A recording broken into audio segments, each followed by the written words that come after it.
Touch my wife again, and I'll end everything you pretend to be. That's what I whispered to fake HOA cop Bradley Hutchinson after his biggest mistake. My wife Elena was checking the mailbox when this 250-pound wannabe in tactical gear storms over, fake badge flashing, yelling about blocking entry. She tells him to leave. He grabs her arm hard and shoves her against our car. The sharp thud, her cry of surprise, his arrogant smirk. Then he struts away like he owns the place. Everyone lets him get away with it. The HOA board backs him. Management ignores complaints. Neighbors say, just comply. They all treat Bradley Hutchinson like he's untouchable. Big mistake. I've been quietly collecting evidence on his scam operation for months. That shove just flipped the switch. 30 seconds later, everything changed for him. Forever.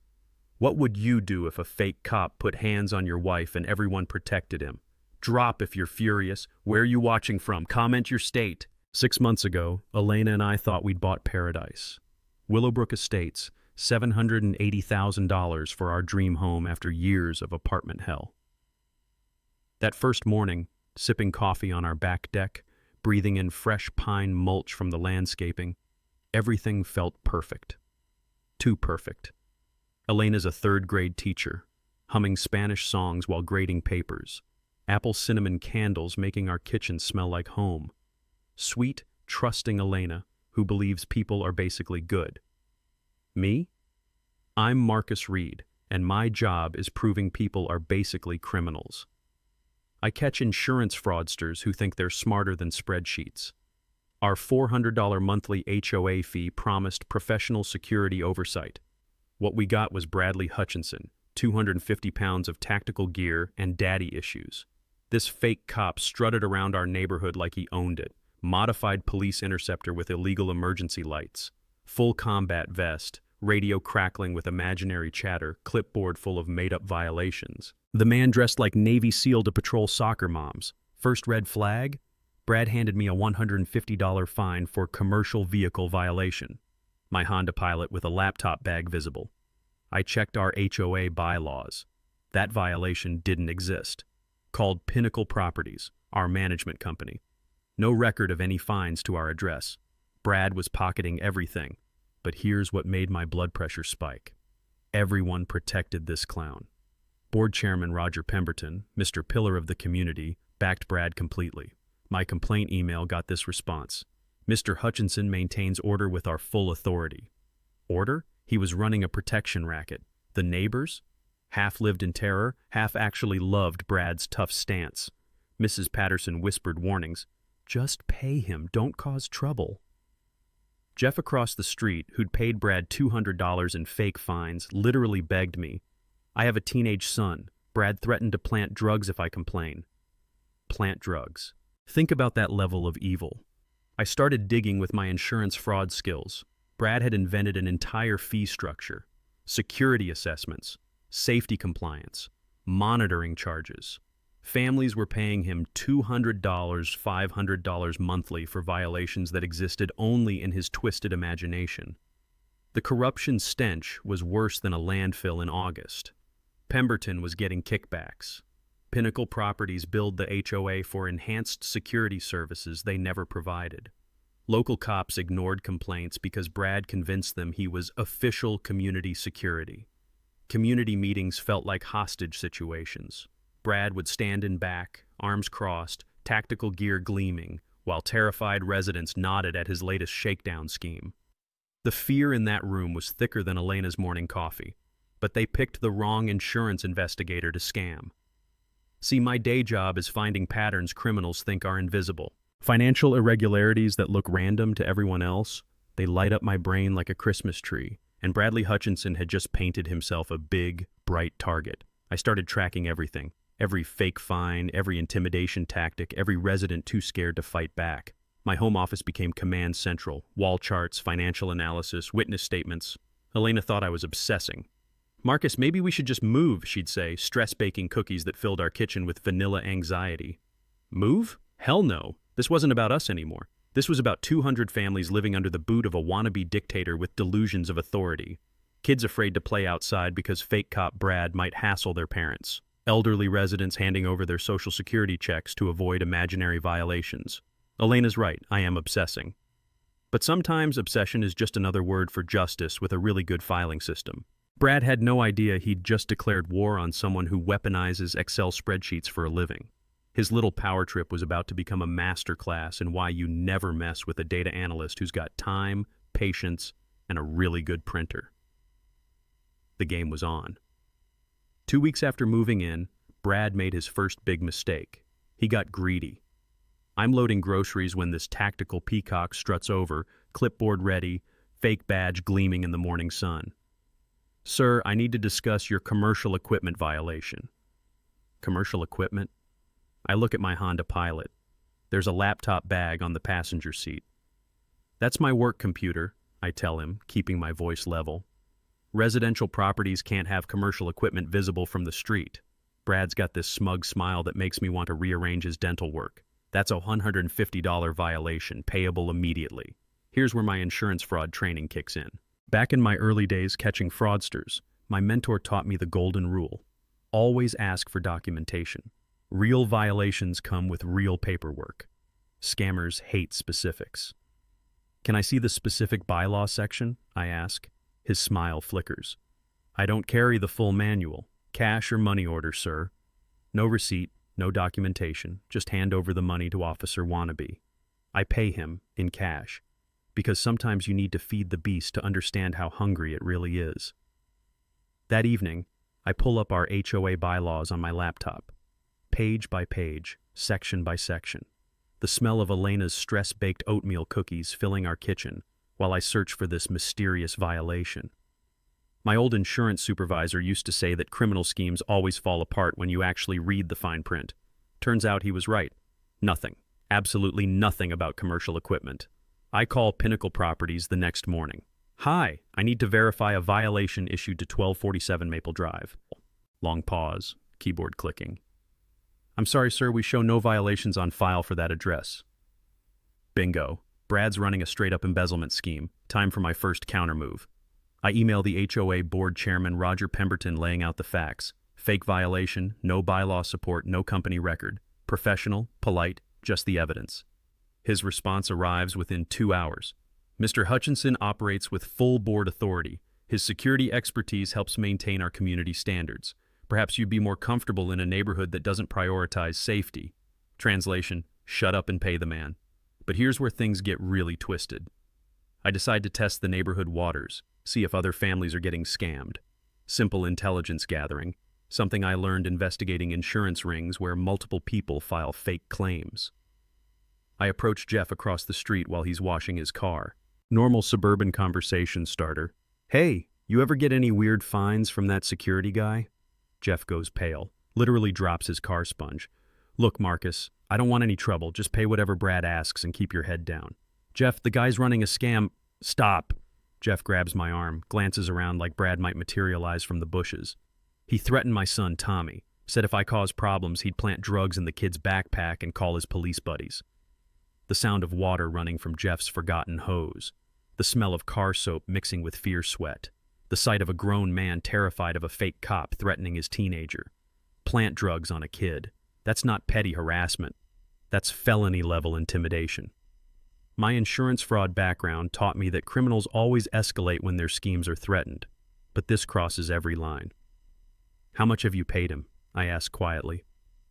$400 over 3 months. Security fees, maintenance assessments, compliance monitoring." Jeff's voice cracks. "I can't risk my boy's future over HOA disputes." $400. From one neighbor. I start doing the math in my head. If Brad's hitting every family for similar amounts, we're talking serious money. That night, I create a spreadsheet, because that's what data analysts do when we're pissed off. We organize our rage into neat columns and formulas. Column A, neighbor names. Column B, estimated payments. Column C, violation types. Column D, actual bylaw citations. All blank, every single one. Elena finds me at 2 a.m. still typing. "Marcus, you're scaring me. This isn't healthy." The blue glow of my laptop screen illuminating our darkened kitchen. The quiet click of keys as I calculate Brad's monthly take. the bitter taste of cold coffee as I realize the scope of this operation. He's stealing from families who can't fight back, I tell her. Jeff's kid, Mrs. Melanie's retirement money, the Johnsons with their new baby. This isn't about us anymore. Elena sits beside me, her teacher instincts recognizing injustice when she sees it. What can we do? Document everything, build a case, wait for the right moment. I save my spreadsheet with a name that makes me smile. Operation Fake Badge. Brad thinks he's untouchable because the system protects him. The board, the management company, even scared neighbors. Everyone's invested in keeping his little empire running. But they've never dealt with someone who treats criminal investigation like a really interesting puzzle. And Bradley Hutchinson just became my favorite new project. 3 weeks later, Brad proved he wasn't just greedy, he was smart. Dangerously smart. I'm checking my mail when he materializes behind me like some tactical ninja. Morning, Marcus. Heard you've been asking neighbors questions about community security. In the way he says it, casual, almost friendly, sends ice water through my veins. How does he know I talked to Jeff? Just being neighborly, I reply, keeping my voice steady. That's great, neighborly's good. Brad adjusts his tactical vest, radio crackling with fake chatter. But spreading misinformation about our security protocols? That's not neighborly. That's disruptive. Disruptive. Like I'm some kind of terrorist for questioning his fake badges. Before I can respond, my phone rings. Unknown number. Mr. Reed, this is Roger Pemberton. The HOA chairman's voice drips with fake concern. I think we need to chat. Perhaps you'd join me for coffee this afternoon? Brad's watching me during this call, that smug smile plastered across his face. He knew Pemberton would call. They coordinated this. 2 hours later, I'm sitting across from Pemberton at Starbucks, watching this silver-haired pillar of the community destroy my faith in humanity. The bitter smell of over-roasted coffee mixing with his expensive cologne. Marcus, I understand you're new to HOA living, he begins, stirring sugar into his latte. But questioning Mr. Hutchinson's authority undermines community safety. His authority to collect money for violations that don't exist? Pemberton's smile never wavers. Brad operates under special arrangements with our management company. Enhanced security protocols require flexibility and enforcement. Flexibility. That's corporate speak for we're all stealing together. I checked with Pinnacle Properties. They have no record of my violation. Different departments, different systems, he waves dismissively. The important thing is maintaining order. Perhaps you'd be happier in a community that doesn't prioritize property values. There it is, the threat wrapped in a smile. Pay up or get out. But here's where my insurance investigator training really pays off. Back when I was hunting Medicare fraudsters, I learned that criminal enterprises always have multiple revenue streams. Brad's fake fines were just the visible part. That evening, I start digging deeper into our community finances. Public HOA records, tax filings, budget reports. Elena's grading papers at the kitchen table while I build a financial picture that makes my blood pressure spike. Our HOA pays Pinnacle Properties $18,000 monthly for enhanced security services. But there's no security company contracted. No guards, no surveillance, no actual services beyond Brad's fake patrol. I cross-reference this with similar communities managed by Pinnacle. Same pattern everywhere. Inflated security billing with no corresponding services. Then comes the mini twist that changes everything. My laptop chimes with an email from an address I don't recognize. Sarah M. Accounting at pinnacleprops.com. Mr. Reed, I saw your inquiry about violation records. We need to talk. Not on company systems. Meet me at Central Park tomorrow, 2 p.m. by the fountain. Come alone. Sarah Martinez. I Google her. Senior accountant at Pinnacle Properties for 8 years. Clean record, no red flags. Why would she risk contacting me? The next afternoon, I find Sarah sitting on a park bench, nervously feeding pigeons. Mid-40s, professional but scared. The sound of children playing in the distance mixed with her whispered confessions. I've been documenting everything for months, she tells me, not making eye contact. The fake security contracts, the money laundering, Brad's percentage cuts. She slides me a manila envelope. Bank records, internal emails, the whole operation. Pinnacle bills HOAs for security services they never provide. Board chairmen get kickbacks for approving the contracts. Brad gets a cut for being the visible enforcement. My hands shake as I flip through documents showing systematic fraud across dozens of communities. This isn't just our neighborhood, it's a criminal enterprise spanning 3 states. Why now? I ask. Because Brad's getting violent. Last month, he broke a teenager's arm for resisting security detention. Family was too scared to report it. Sarah's voice cracks. I have kids, Mr. Reed. This has to stop. The taste of moral outrage mixing with the sweet smell of opportunity. This evidence doesn't just expose Brad, it brings down the entire network. What do you need from me? I ask. Keep building your case. Get more neighbors to document their experiences. When the time's right, we coordinate with law enforcement. She stands to leave. But be careful. If they realize what you're really doing, she doesn't finish the sentence. Doesn't need to. That night, I update my spreadsheet with Sarah's intelligence. The scope is staggering. $2.3 million in fake security billing over 3 years across 47 communities. Elena finds me staring at the numbers. How bad is it? Bad enough to bring down everyone involved. Good enough to change everything. Brad thinks he's just dealing with an annoying neighbor. He has no idea he's about to become the poster child for HOA fraud reform. The assault happened on a Tuesday morning that started like any other, until Brad decided to upgrade from wannabe cop to actual felon. Elena's checking our mailbox, humming some Spanish lullaby, when Brad's ridiculous fake cruiser rolls up like he's responding to a bank robbery. I'm inside making coffee, watching through our kitchen window as this tactical jackass approaches my wife. Ma'am, I need to discuss your husband's terrorist activities, he announces, stepping into Elena's personal space. Terrorist activities. Apparently asking for bylaw citations makes me Osama bin Laden now. Even from 30 feet away, I can see Elena's teacher instincts kick in, the same body language she uses with aggressive parents during conferences. My husband hasn't done anything wrong. Questioning lawful authority is wrong, spreading lies about legitimate security operations. Brad's puffing up his chest like some kind of tactical peacock. That's sedition.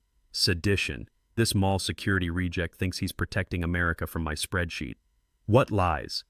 Elena steps back, but Brad follows her like a predator. Your husband's been telling neighbors not to comply with official violations. That's obstruction of justice. The smell of my burning coffee mixing with the sound of Brad's fake radio crackling. Elena's trying to de-escalate, but this moron's working from a different playbook. Please step back, Elena says, her teacher voice firm but polite. That's when Bradley Hutchinson makes the career-ending mistake that transforms him from wannabe cop to federal defendant. He grabs Elena's wrist, hard, twists it. You need to understand something, sweetheart.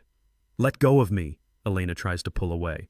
So naturally, this 250-pound tough guy shoves my 5'4" wife backward into our car, the metallic bang of her body hitting the door, her sharp cry of pain and shock, the sight of red fingerprints already forming on her wrist. I'm moving before Elena hits the ground, the crash of my coffee mug exploding on the floor, the taste of pure rage flooding my mouth, the sound of our front door slamming as I charge outside, ready to introduce Brad's face to my fist. But here's where 15 years of insurance investigation saves me from assault charges. Instead of turning this tactical turd into street pizza, I focus on evidence collection. Elena, are you hurt? Don't move, I need photos first. By the time I'm helping Elena inside, Brad's already strutting back to his fake cruiser like he just saved democracy. The arrogant smirk, the satisfied adjustment of his tactical vest, the casual way he drives off after assaulting someone's wife. I dial 911 with shaking hands. I'd like to report an assault by someone impersonating a police officer. Detective Williams arrives 20 minutes later, middle-aged, professional, clearly tired of HOA drama. Sir, these community disputes usually work better through civil channels. Detective, does this look like a civil dispute? I show him the finger-shaped bruises already blooming on Elena's wrist. My wife was assaulted by someone with no legal authority. Williams takes photos, fills out paperwork, but I can read his expression. Another suburban squabble that'll disappear in court bureaucracy. This Brad Hutchinson, has your HOA board authorized him for enforcement duties? That's the beautiful part, Detective. He has zero authority for anything. 30 minutes after Williams leaves, my phone rings. Pemberton, right on schedule. Marcus, I understand there was an unfortunate misunderstanding this morning. Misunderstanding. Like assault is just a communication breakdown. Your thug grabbed my wife and threw her into a car. Brad was performing community safety duties. Perhaps Elena was uncooperative with security protocols. The victim blaming hits me like a physical slap. These people will defend anything to protect their money machine. Are you actually suggesting my wife deserved to be assaulted? I'm suggesting that residents who don't respect authority create dangerous situations for everyone. That's when the mini twist crystallizes in my insurance investigator brain. This isn't corruption, it's racketeering. They'll escalate violence to protect their criminal enterprise, and they'll blame the victims for forcing them to do it. Let me be crystal clear, Roger. If your boy Brad comes within 50 feet of my wife again, I'll demonstrate what actual authority looks like. Careful about making threats, Marcus. Brad has extensive law enforcement connections.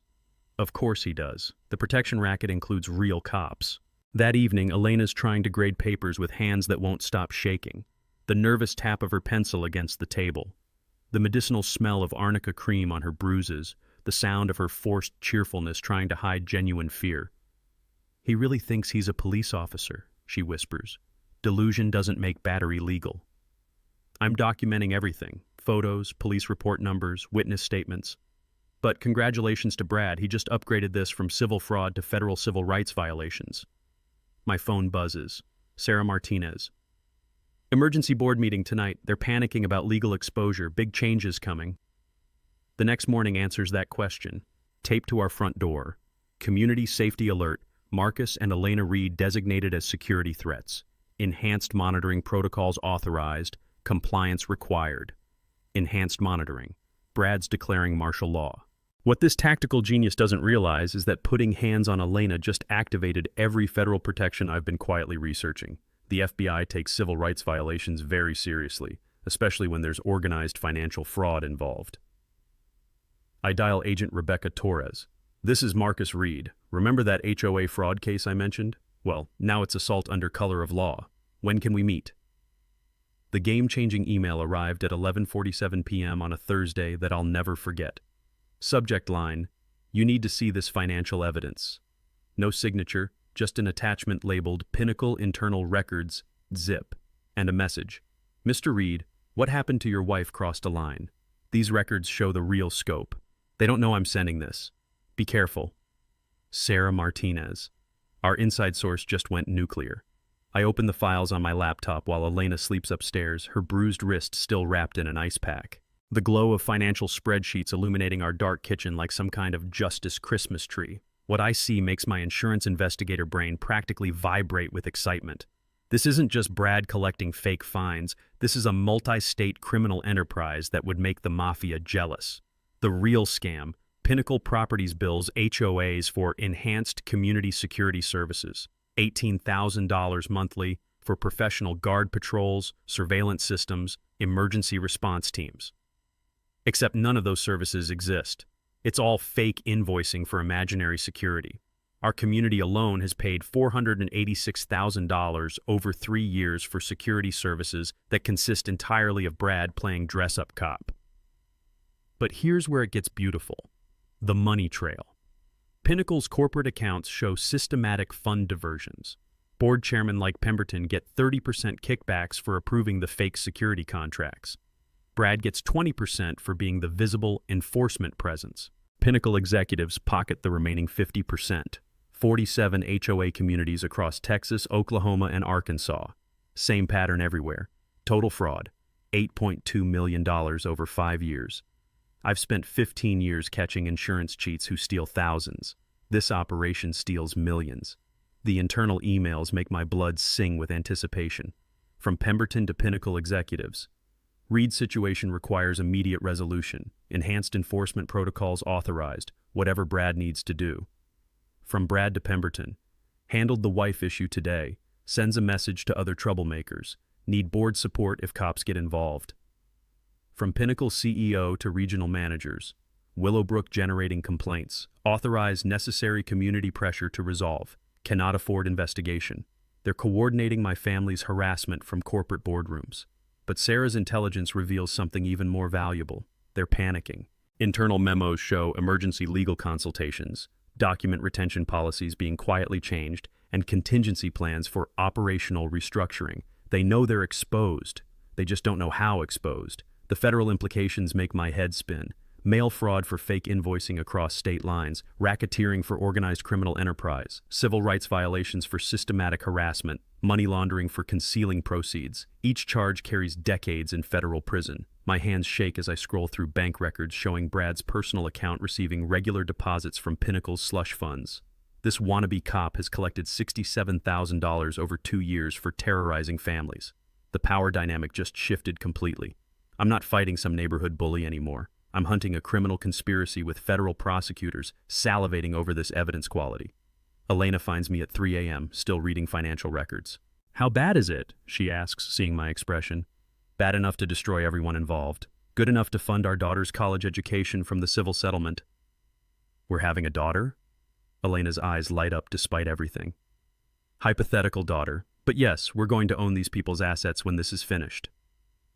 I save Sarah's evidence to encrypted drives, email copies to secure cloud storage, and prepare the documentation package that'll make FBI agent Torres's year.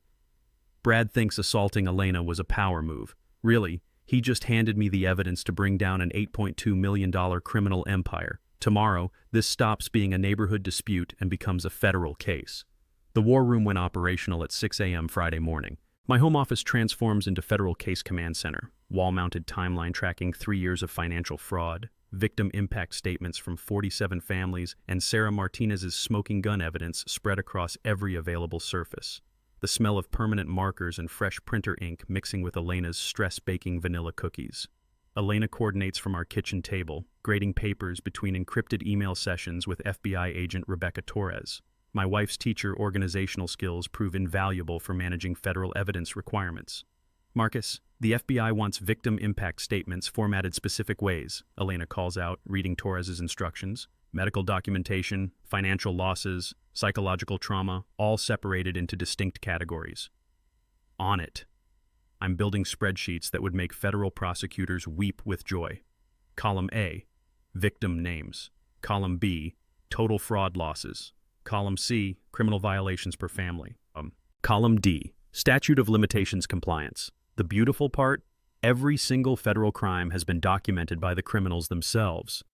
Sarah's internal emails provide mens rea criminal intent for racketeering charges.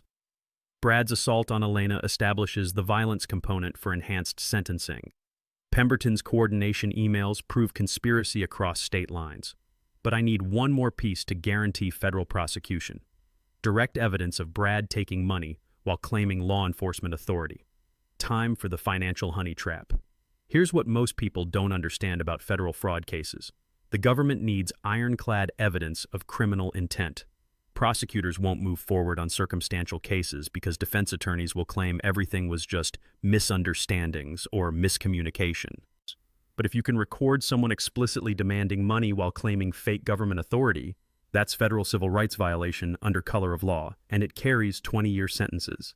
I withdraw $500 in sequential bills from our bank, photographing every serial number. When Brad demands his next fake fine payment, I'll hand over marked currency while recording his explicit claims of law enforcement authority. The psychological operation requires letting Brad believe he's winning. I stop questioning his violations, pay his fake fines promptly, and act like a defeated neighbor who's learned his lesson. Brad's narcissistic personality disorder makes him crave submission from people he's intimidated. Elena practices her victim impact testimony while I coordinate federal evidence requirements. Her teacher training helps organize witness statements from neighborhood families. Turns out educators are excellent at documenting systematic bullying. Agent Torres provides unofficial guidance during hypothetical conversations about HOA fraud cases. The FBI has been tracking Pinnacle properties for months based on complaints from other communities. Our evidence package could trigger a multi-state investigation. Federal search warrants require probable cause demonstrations. Thanks to Sarah's financial records, we have documented criminal activity spanning 5 years across 3 states. Mail fraud for fake invoicing, wire fraud for electronic transfers, money laundering for concealing proceeds, racketeering for organized criminal enterprise. But the technical details that really excite my inner data analyst involve civil asset forfeiture laws. When federal prosecutors prove criminal enterprises, they can seize all proceeds and assets connected to the crimes. Brad's house, cars, bank accounts, everything purchased with stolen money becomes government property. The irony tastes sweeter than Elena's chocolate chip cookies. This wannabe cop who terrorizes families will lose everything he owns to actual federal law enforcement. Media coordination requires delicate timing. Investigative reporter David Kim at Channel 9 has been tracking HOA abuse patterns statewide. Our case provides the flagship story for broader reform movement, but premature publicity could compromise federal arrests. The trap timing depends on Brad's psychological patterns. He demands payments every 2 weeks, always in person, always with explicit threats about his law enforcement authority. Perfect for recording criminal admissions. Elena's medical documentation strengthens the civil rights case. Her bruised wrist photographs, emergency room records from her stress-induced panic attack, and physician statements about harassment-related health impacts establish the physical harm component for enhanced federal charges. Sarah Martinez provides real-time intelligence about Pinnacle's internal panic. Emergency board meetings, legal consultations, document destruction policies, all evidence of consciousness of guilt that federal prosecutors love. The community documentation reveals systematic targeting of minorities, young professionals, and anyone who questions authority. Brad's enforcement patterns show clear discriminatory intent, elevating this from simple fraud to federal civil rights violations. My insurance fraud background taught me that criminals always have contingency plans. Brad and Pemberton will try to blame everything on misunderstandings or unauthorized actions. But Sarah's emails prove coordinated criminal intent from corporate executives down to neighborhood enforcers. The psychological preparation involves staying calm during Brad's final power plays. He'll escalate threats and harassment as he senses something changing. My job is documenting everything while appearing defeated and compliant. Elena arranges temporary housing with her sister during the evidence-gathering finale. If Brad realizes we're building a federal case, the violence could escalate beyond simple assault. 24 hours from now, Bradley Hutchinson goes from neighborhood bully to federal defendant. He just doesn't know it yet. The marked money sits in my wallet, serial numbers memorized, recording equipment tested and ready. Time to catch a fake cop. Brad's final power trip began with a community-wide email that made my insurance investigator brain practically dance with joy. Subject: Enhanced Security Protocols. Mandatory compliance. Effective immediately. All Willowbrook residents must register visitor information 48 hours in advance. Vehicle inspections will be conducted weekly. Failure to comply will result in immediate enforcement action. These federal security guidelines are non-negotiable. Community Protection Officer B. Hutchinson. Federal Security Guidelines. This mall security reject actually believes he works for Homeland Security now. The email lands in 47 family inboxes, triggering exactly the panicked response Brad craves. Within hours, neighbors are calling each other, asking if they should really register their pizza delivery guys with wannabe cop Brad. Perfect timing for my marked money operation. I wait exactly 3 days, long enough for Brad's ego to reach maximum inflation, before violating his new landscaping regulations. I leave my rake visible in our driveway overnight, technically creating the unsecured equipment violation that Brad's been dying to enforce. Tuesday morning, 8 a.m. sharp, the tactical peacock waddles over with his clipboard of manufactured authority. "Mr. Reed, I see you're testing our new compliance standards," he announces, adjusting his fake radio like he's coordinating with SWAT teams. "Sorry about the rake. I forgot it was outside. I'm wearing the wire that Agent Torres provided, recording every word of this federal crime in progress. Landscaping equipment violations are serious safety hazards." Brad's puffing up like some kind of tactical blowfish. "That's a $300 fine, payable immediately. $300. His greed keeps escalating. "That seems like a lot for leaving a rake out," I say, baiting him into explicit admissions. My authority comes directly from federal community security mandates. When I issue a violation, that's the same as if a police officer wrote you a ticket. Beautiful. Direct claims of law enforcement authority while demanding money. Federal prosecutors dream about evidence this clean. I hand over the marked bills, sequential 20s with photographed serial numbers, while my hidden camera captures everything. Brad doesn't provide a receipt, naturally, because receipts leave paper trails that connect to official HOA accounting. "Just so I understand," I continue recording, "you're saying your authority is the same as real police officers?" "Real police officers?" Brad's voice carries that dangerous edge that means his fantasy is being challenged. Son, I have more training and community knowledge than most badge-wearing bureaucrats. I protect this neighborhood from elements they can't even identify. Elements, his code word for anyone who questions his authority. Well, I appreciate you keeping us safe, I tell him, playing the defeated neighbor role perfectly. Brad struts back to his fake cruiser, $300 richer and completely unaware that he just committed multiple federal felonies on camera. The mini twist comes 6 hours later when Pemberton calls with barely controlled panic in his voice. Marcus, I understand Brad had to issue another violation today. Yes, sir. Landscaping equipment. I'm playing obedient resident while Agent Torres traces Pemberton's call from the FBI field office. Good. Compliance with community standards is essential. Pemberton's voice sounds strained, like he's reading from a script. But I want you to know that some residents have been asking questions about our security arrangements. Some residents. Translation: federal investigators have been making inquiries. What kind of questions? Official questions, from people who don't understand community security requirements. Long pause. If anyone contacts you about Brad's work, you should refer them to me immediately, for everyone's protection. Everyone's protection. Sure, Roger. Protect that criminal enterprise. Of course. I wouldn't want to cause any problems. Smart man. Oh, and Marcus? Your family's compliance record has been noted. Good neighbors get rewarded in this community. The threat wrapped in fake praise. Classic organized crime intimidation. After Pemberton hangs up, I call Agent Torres with the update. They know federal investigators are asking questions. Perfect, Torres replies. Panic makes criminals sloppy. How did the recorded transaction go? Brad claimed law enforcement authority while taking marked money. Everything's documented. Outstanding. We're coordinating arrest warrants with the U.S. Attorney's Office, probably 72 hours. 48 hours until Brad's fake cop fantasy becomes a federal prison reality. That evening, Elena returns from her sister's house to help with final evidence organization. The smell of her nervous chamomile tea mixing with the sound of our printer working overtime, producing witness statements and financial documentation for federal prosecutors. How much longer, she asks, watching me organize evidence folders. Soon, very soon. I show her the marked bills, serial numbers, and FBI evidence bags.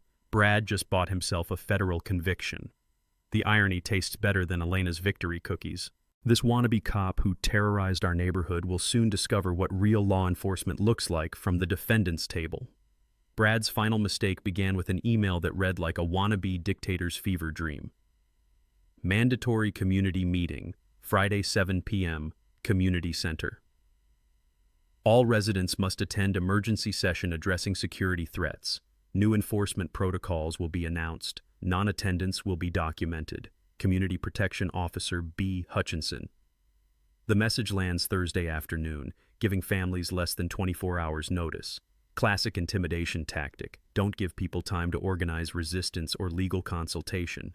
But what Brad doesn't know is that Agent Torres has been coordinating with local media for weeks. This mandatory meeting just became the perfect stage for his very public federal arrest. Elena and I spend Thursday evening doing final evidence preparation, while Sarah Martinez provides real-time intelligence from inside Pinnacle Properties. Her encrypted messages paint a picture of criminal enterprise in full panic mode. Emergency legal consultation today. Executives discussing operational restructuring and liability mitigation. Pemberton demanding immediate resolution of Willowbrook situation. Brad authorized for enhanced community pressure. Enhanced community pressure. Corporate executives authorizing a mall security guard to terrorize families. Document destruction policies quietly updated. Email retention reduced from 7 years to 6 months. Suspicious financial records being moved to offshore accounts. The consciousness of guilt evidence keeps piling up like Christmas presents for federal prosecutors. Friday morning brings the mini twist that transforms everything. Agent Torres calls with news that makes my insurance investigator heart sing. Marcus, we just got cooperation from 3 other communities with identical Pinnacle fraud patterns. Houston, Little Rock, and Tulsa all have documented evidence of the same security billing scam. Your case triggered a multi-state federal investigation. Multi-state federal investigation. Those words taste like justice wrapped in karma. How many total communities affected? 67 across 4 states. Conservative estimate, $12.3 million in fraud over 6 years. Your evidence quality convinced prosecutors this is worth major federal resources. $12 million. Brad and Pemberton graduated from neighborhood bullies to major federal defendants. What's the arrest timeline? Tonight, during Brad's community meeting, we'll have media present for maximum deterrent effect. Other HOA criminals need to see consequences.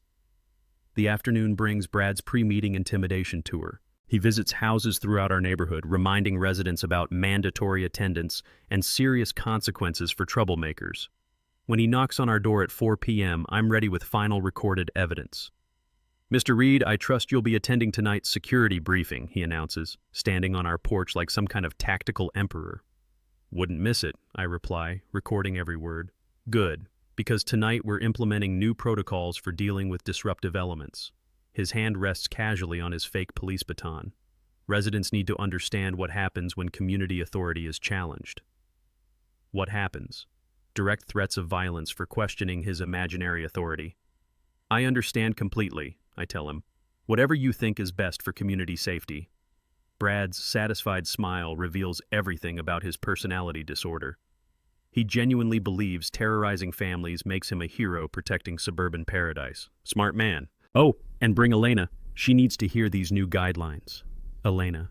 He's still fixated on the woman he assaulted, still believing he has authority over our family. 6 p.m. arrives with news crews positioning outside our community center. Channel 9's David Kim coordinates with FBI Media Relations for live coverage of federal arrests. The story will broadcast statewide as "Massive HOA Fraud Ring Exposed." Elena and I arrive early, taking seats near the back where we can document everything.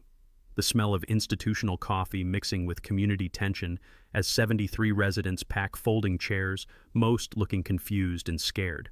Brad enters like a conquering general, full tactical gear, multiple radios, fake badge prominently displayed. He's brought a PowerPoint presentation titled "Enhanced Community Protection Protocols." "Ladies and gentlemen," he begins, standing at the front like some kind of military commander, "tonight we address serious threats to our community safety." The presentation reveals the depth of his delusions, slides about internal security risks, residential surveillance requirements, and compliance enforcement escalation. His target list includes our family, the Johnsons, who questioned parking violations, and Mrs. Melanie, who complained about excessive fees. Brad's systematically identifying residents for enhanced harassment. "The Reed family has been designated as Priority 1 security concerns," he announces, clicking to a slide with our house photo. "Their pattern of questioning lawful authority represents clear and present danger to community stability." Clear and present danger.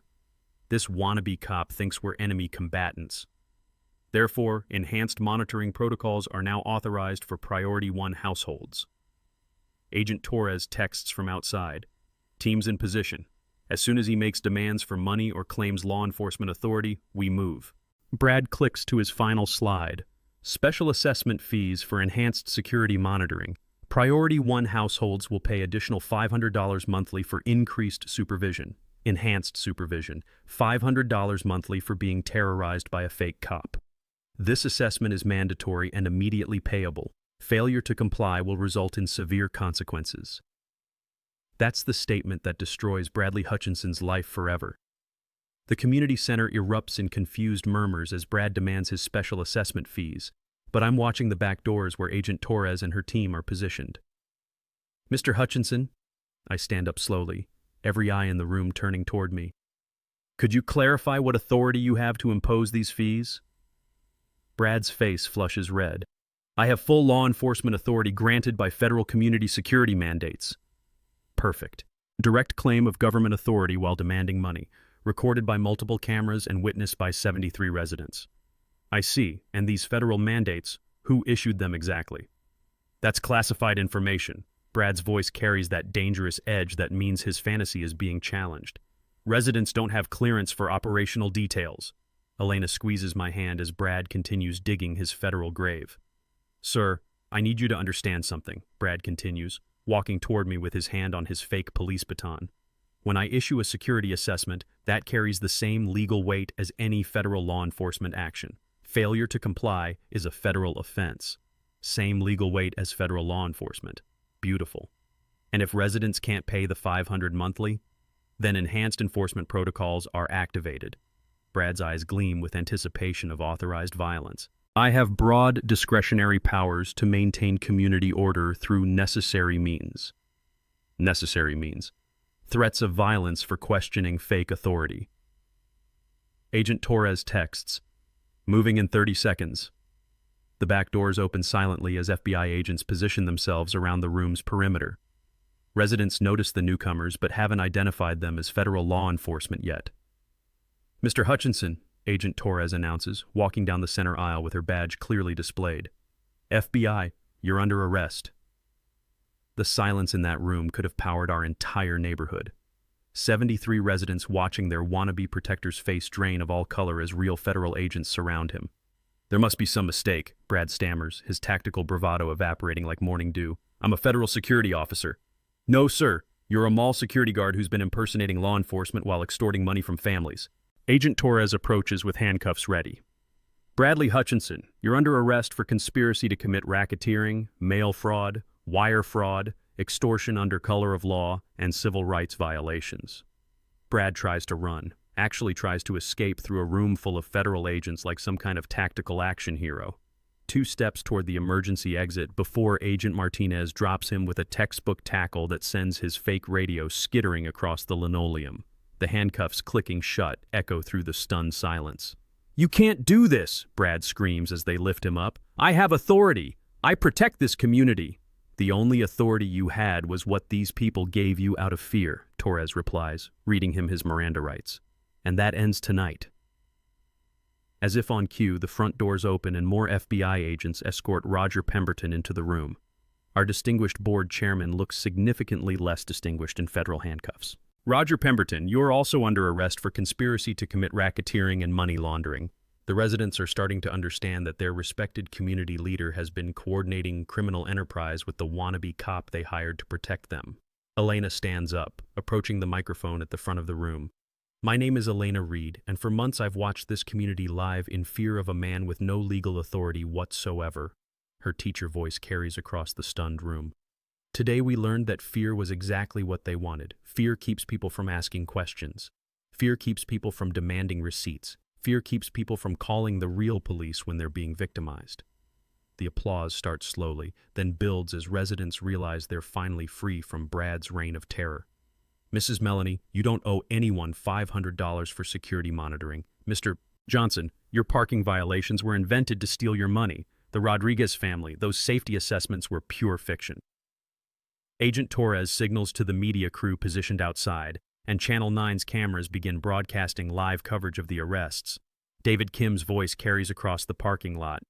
Massive HOA fraud ring exposed in suburban Willowbrook community. Brad's final humiliation comes as federal agents confiscate his tactical gear as evidence. The fake badge, utility belt, radio equipment, everything that made him feel powerful becomes prosecution exhibits in federal court. This is wrong, he shouts as they escort him toward the exit. These people need protection. Without me, this neighborhood will fall apart. Protection. The delusion persists even in handcuffs. As the patrol car doors slam shut, 73 residents begin the slow process of understanding they've been victims of organized crime disguised as community security. The taste of justice mixed with the sound of freedom. No more tactical boots on asphalt, no more fake radio chatter, no more families afraid to check their own mailboxes. Bradley Hutchinson's fake cop fantasy just became a very real federal prison sentence. 8 months later, justice tastes even sweeter than Elena's victory celebration cookies. Brad got 5 years federal prison plus 3 years supervised release. The judge wasn't impressed with his community protection defense.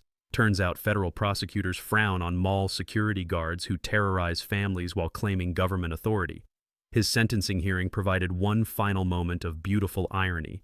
This wannabe cop begging actual federal officers for mercy. Pemberton received 4 years for conspiracy and money laundering. Our distinguished board chairman looked considerably less distinguished in federal prison orange, especially after prosecutors revealed his $340,000 personal kickbacks from the scheme. Pinnacle Properties settled for $8.7 million in federal penalties and victim restitution. The company underwent complete corporate restructuring with new management specifically trained in, get this, legal HOA operations. Elena and I received $127,000 from the Victim Restitution Fund. enough to finish our basement renovation and start the college fund for our hypothetical daughter. Elena's stress-induced health issues resolved completely once Brad's tactical boots stopped threatening our daily peace. The professional recognition continues surprising us. The FBI featured my investigation methodology in their white-collar crime training manual, specifically the section on financial pattern analysis in organized HOA fraud. Agent Torres jokes that my evidence organization skills put most federal prosecutors to shame. Elena received the State Teachers Union Community Courage Award for standing up to systematic bullying. Her acceptance speech about protecting families from neighborhood predators brought down the house and inspired 3 other communities to investigate their own suspicious HOA enforcement. Sarah Martinez, our inside whistleblower, received $400,000 in federal reward money and immediately hired by the FBI Financial Crimes Unit. Her expertise in detecting fraudulent billing schemes makes her invaluable for investigating similar operations nationwide. The ripple effects keep expanding beyond our neighborhood. 47 communities across 4 states have initiated investigations into their Pinnacle Properties contracts. The Texas State Attorney General created a HOA fraud task force specifically to investigate fake security billing schemes. Congressional hearings on HOA accountability began last month, with our case serving as the flagship example of how organized criminals exploit homeowner vulnerabilities. Proposed federal legislation would require HOA management companies to undergo background checks and maintain transparent financial auditing. But the real victory lives in our transformed community. Willowbrook Estates voted unanimously for self-management, establishing resident-elected board with 2-year term limits and mandatory financial transparency. Our monthly meetings now feature actual discussion instead of intimidated silence. We established the Elena's Garden Community Justice Fund, a $50,000 annual scholarship program for students pursuing careers in community advocacy, victim services, or white-collar crime investigation. The Memorial Garden sits exactly where Brad used to conduct his fake inspections, now featuring roses instead of harassment. Mrs. Melanie leads our new Community Safety Committee, which focuses on actual safety issues like street lighting and playground maintenance rather than fake violations designed to generate revenue. The difference between real protection and criminal exploitation couldn't be clearer. The neighborhood children play outside again without fear of some wannabe cop hassling their parents. The sound of genuine laughter has replaced tactical radio static. The smell of Elena's weekend baking fills our kitchen with celebration instead of stress. Property values increased 12% after legitimate management replaced the criminal enterprise. Turns out families prefer communities protected by actual law enforcement rather than cosplaying criminals. Brad's aftermath provides final justice poetry, prison job assignment, kitchen cleanup detail with zero authority over anyone. His commissary account occasionally receives small deposits from his mother, who still believes her son was protecting neighborhoods from dangerous elements. The tactical gear he cherished? Auctioned off for victim compensation, with proceeds funding community improvement projects. His beloved fake police cruiser became evidence in federal court, then donated to a police training academy as an example of what not to do. Elena teaches 4th grade now, using our experience in lessons about civic responsibility and standing up to bullies. Her students learn that ordinary citizens can defeat corruption through patience, evidence, and refusing to accept injustice as normal. Sometimes the spreadsheet nerds really do win against the wannabe warriors, she tells them.